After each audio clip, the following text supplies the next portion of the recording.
আবারও ভয়াবহ বন্যার কবলে ভিয়েতনামের রাজধানী হ্যানয়। টানা ভারী বৃষ্টিতে ডুবে গেছে শহরের প্রধান সড়ক সহ বিভিন্ন এলাকা।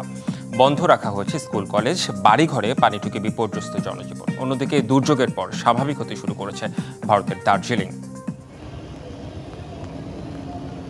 চীনের দক্ষিণের পর এবার টাইফুন মাতমুর প্রভাব পড়েছে ভিয়েতনামের রাজধানী হ্যানয়ে। মঙ্গলবার সকাল থেকেই চলছে টানা বৃষ্টি। শহরের ড্রেনেজ ব্যবস্থা বৃষ্টির পানি সামাল দিতে না পারায় বেশিরভাগ এলাকায় এখন স্থবির। Các công ty thì đa phần đều thông báo cho người lao động ngay trong đêm qua hoặc là sáng sớm nay cho người lao động làm online ở nhà. শহরের প্রধান সড়কগুলো হাঁটু সমান পানিতে ডুবে আছে। রাস্তায় বিকল হয়ে পড়ে আছে অনেক যানবাহন। পানি ঠেলেই মানুষকে কাজে বের হতে হচ্ছে। বন্ধ করে দেওয়া হয়েছে school, college. Cứ trời mưa to là ngập thôi.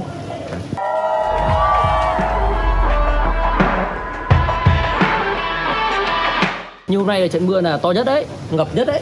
Ngập như trận hôm nay thì là phải đến 5-6 năm nay rồi chưa mới có trận này đấy.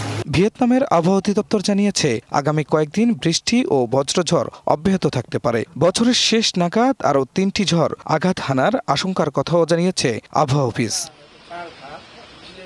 এদিকে দুর্যোগের ধাক্কা কাটিয়ে ধীরে ধীরে স্বাভাবিক ছন্দে ফিরতে শুরু করেছে ভারতের দার্জিলিং। শনিবার রাতের বৃষ্টিতে সবচেয়ে বেশি ক্ষতিগ্রস্ত হয়েছে মিরিক। এছাড়া দুধিয়া, মানেবঞ্জন, সুখিয়া পুকুরির মতো ছোট জনপদগুলি। তবে নতুন করে প্রতিকূল আবহাওয়া তৈরি না হওয়ায় পর্যটকেরাও পাহাড় থেকে নামতে শুরু করেছেন।